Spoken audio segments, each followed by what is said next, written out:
This conference will now be recorded.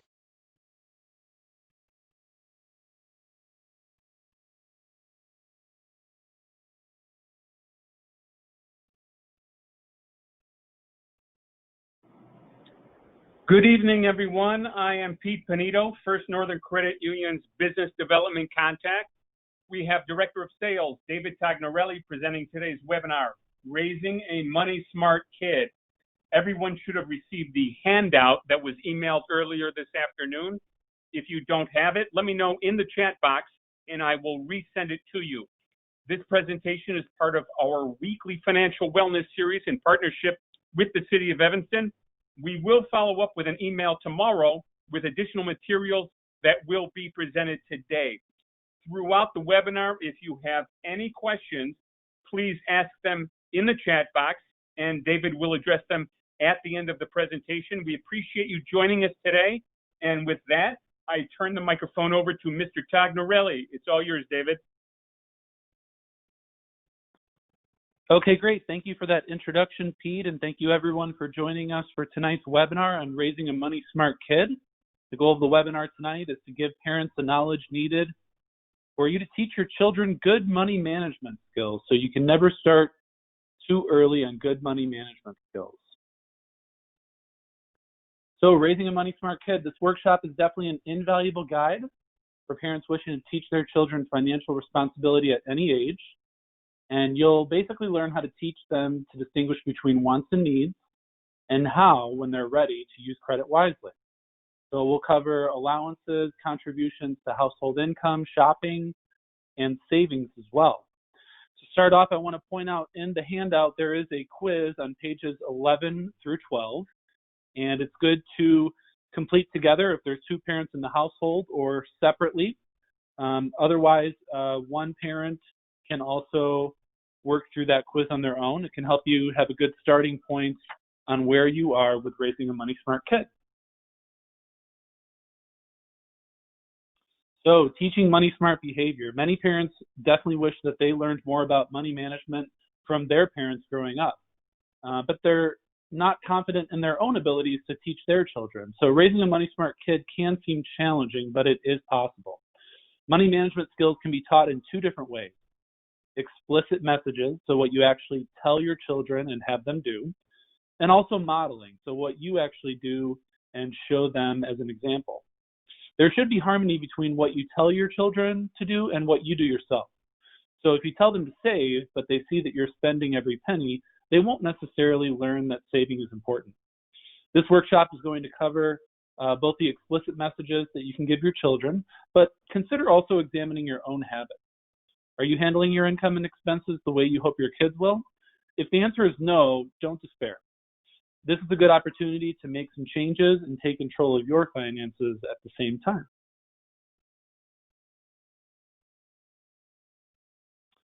Okay, so there's a lot of places that kids may get their money. So from an allowance, also from doing chores or extra work. They could have a formal part-time job depending on how old they are. Certainly monetary gifts that come up regularly throughout the course of the year, like holidays and birthdays, or also just from receiving money because they may have just asked for it. And I can say I've definitely experienced that with nieces and nephews and succumbed to the, cuteness and in the moment handed over $1 or $2.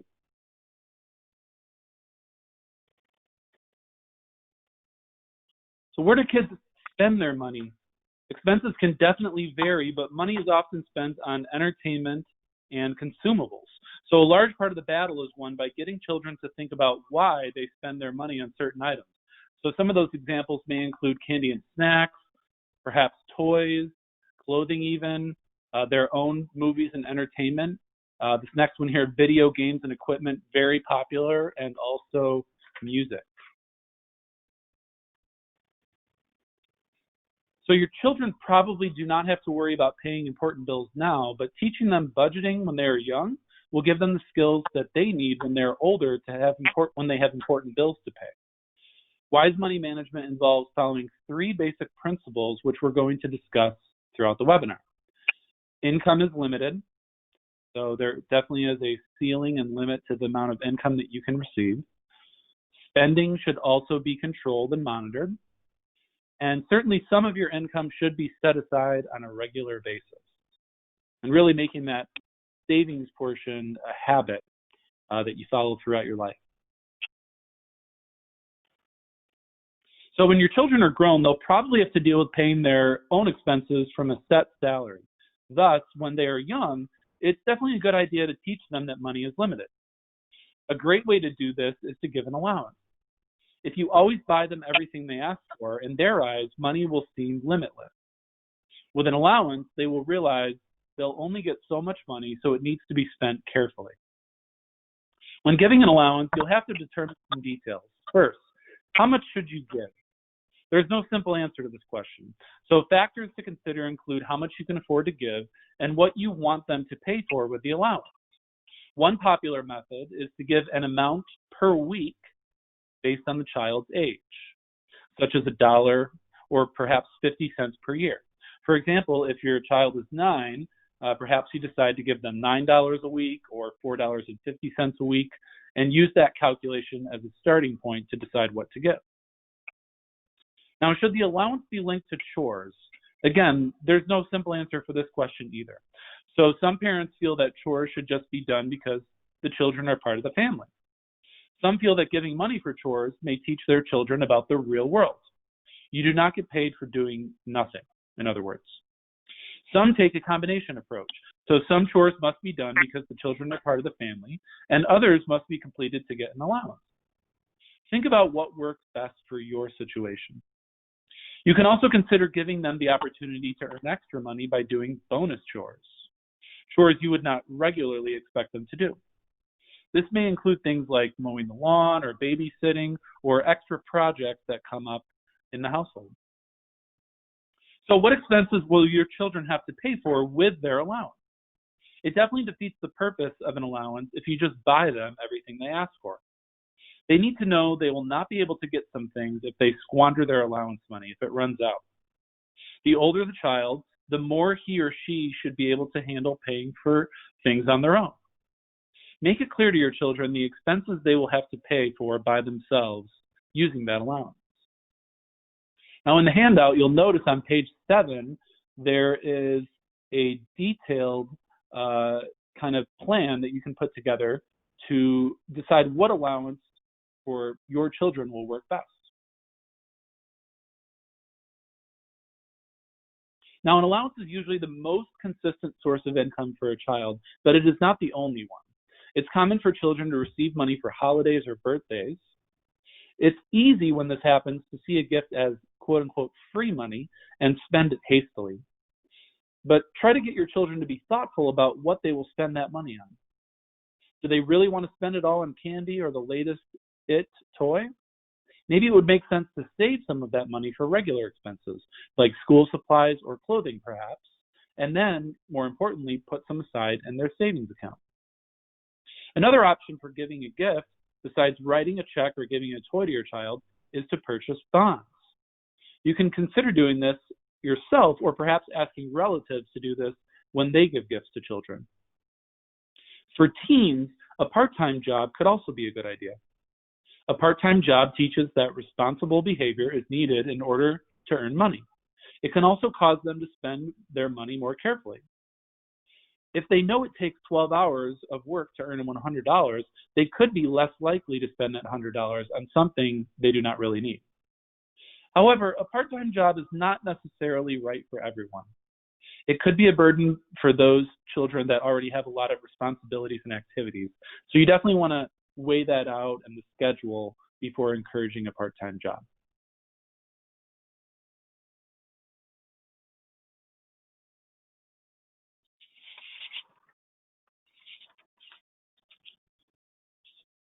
Okay, shopping and spending. So once you've created an allowance plan, you can help your children to create a spending plan.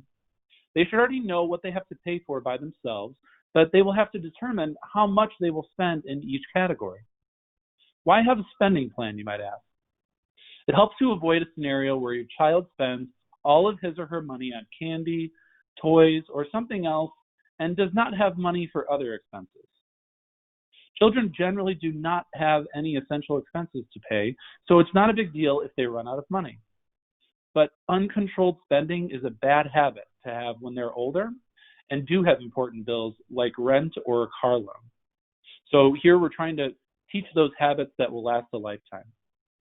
Now in the handout again, you can use the forms on pages 9 through 10 to help your children create their own spending plan.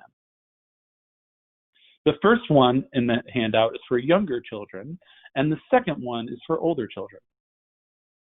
Now, when your children are making spending decisions, of course, you'll want to provide some advice, but it's still helpful to let them make mistakes. They can learn from those mistakes. Now, while it could be very difficult to watch a child make a poor financial decision, these small failures when they're younger will teach a lesson better learned while the consequences are not too great. Avoid bailing them out if they run out of money. If you feel that you must give them money for an important expense, perhaps try making it a loan instead of a gift. Charge a little bit of interest. So let's talk about taking children shopping. This can definitely be a challenge. One tactic you can try is implementing the buy one thing rule. Offer your children the opportunity to choose one item when you go shopping. This keeps them occupied and teaches them to comparison shop and select among many wants. However, remember the allowance plan that we covered earlier. Then be okay with saying no. At some point, your children will probably want something that you know you should not buy for them. Saying no will not scar your children for life, nor will not having something that they want. They'll move on eventually. Third, you could try encouraging waiting. What if your child has some allowance money and wants to buy an item you know they will discard in a few days? I'm sure you've seen that happen before. Encourage your child to wait a day and think about it, and then see if he or she really wants that item after a day. Okay, when you're shopping, remember that your children are watching you.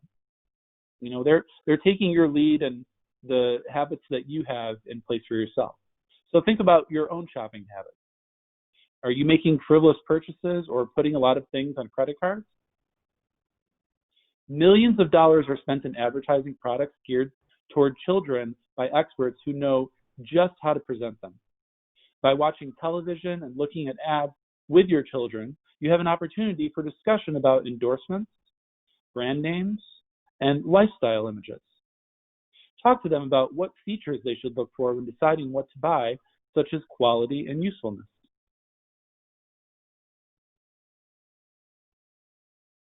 Okay, moving on to saving.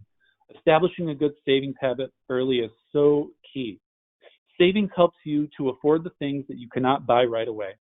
For children, this could include things like toys and clothing. Establishing a savings habit early will increase the chances that your children will save for important goals like retirement when they're older. Motivating kids to save can definitely be hard, since instant gratification is more fun than delayed gratification. Setting goals can help with this. Your children will not be saving for no reason. They'll be saving for something that they really want. For younger children, it may be hard for them to feel motivated to save for a long-term goal. So you may want to stick to something that can be achieved within a few weeks, a short period of time.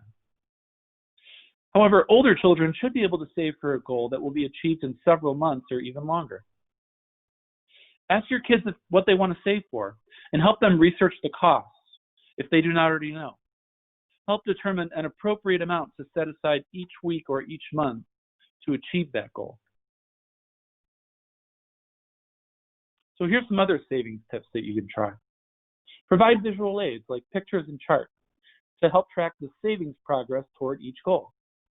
In the handout, there's a sample chart you can try on page 10. You could also provide a place to put the money. This could be a jar, a piggy bank, or even a savings account. And if you're looking for great savings account options, we have them at the credit union with no minimum balance for children. Whatever the method, encourage excitement in seeing that the jar gets full, feeling the piggy bank get heavy, or watching the savings account balance increase with each statement. Make sure the allowance can easily be divided up into savings and spending portions. For example, a pile of $1 bills is easier to divide than one $10 bill. You could also offer to automatically put aside the money into a savings account for your children, kind of like a 401k deduction that you have at work. Then it's important to praise your children for saving. Remember, they're developing habits that many adults don't have. So celebrate little, exciting goals along the way that they achieve. Like with shopping, your children will learn about savings by what you do. Have you talked about some of the things you might be saving for? Try making your saving a little bit more visible for them. For example, if you're saving for a television that you plan on purchasing in 6 months, try putting your own contributions into a clear jar so your children can see your savings grow.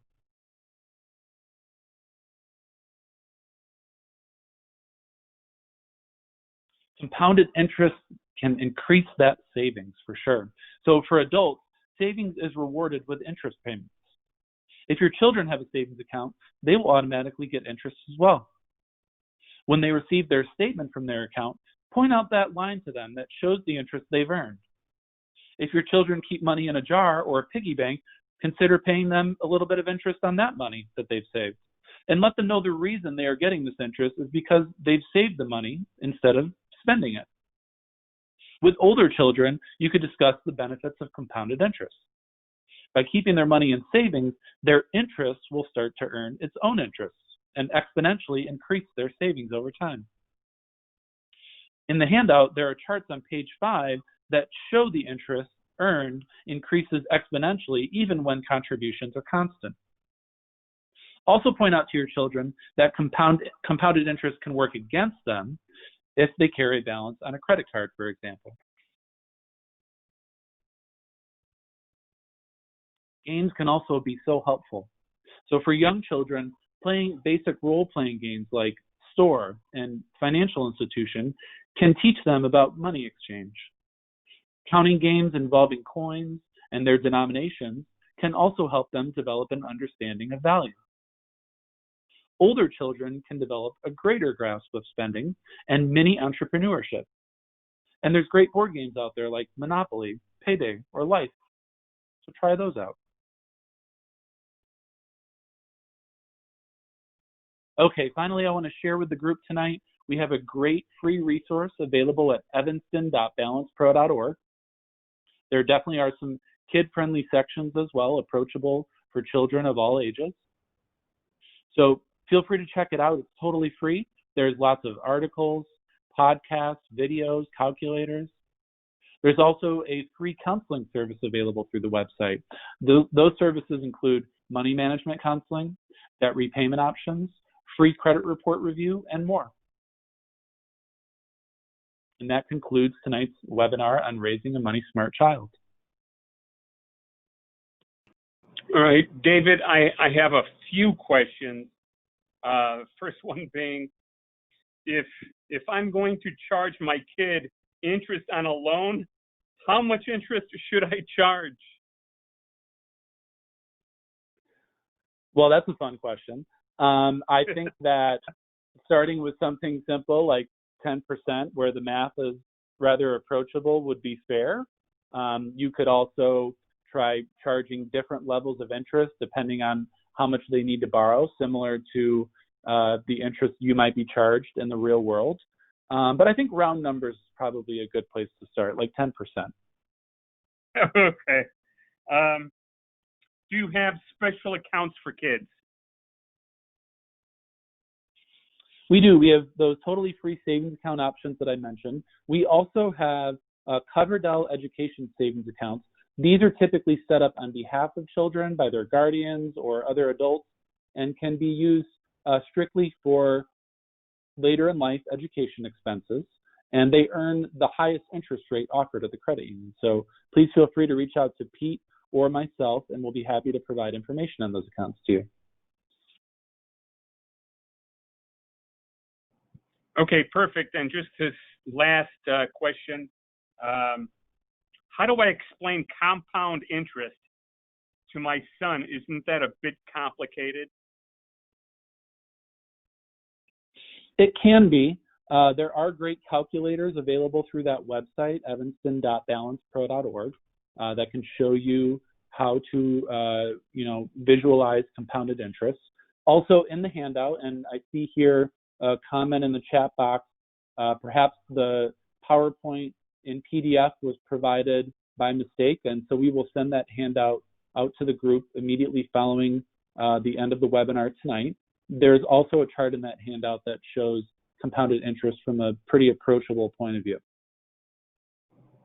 Perfect. Okay. That's it. That was the last question. So I want to thank everyone for joining us today. We always hope you walk away with a little bit more knowledge on the subject that we present. And we hope at the very least that you are reminded of some basics that you may already know. We will follow up tomorrow with the PowerPoint presented today, and I will include the handout that should have been attached to the email earlier today. And please email any questions that you may have. I will let David have the final word, but I just want to wish everyone the best of health, wealth, and positivity. And thank you, and have a great rest of the week. And David. Yes, I want to let everyone know that next month's series is completely focused on youth.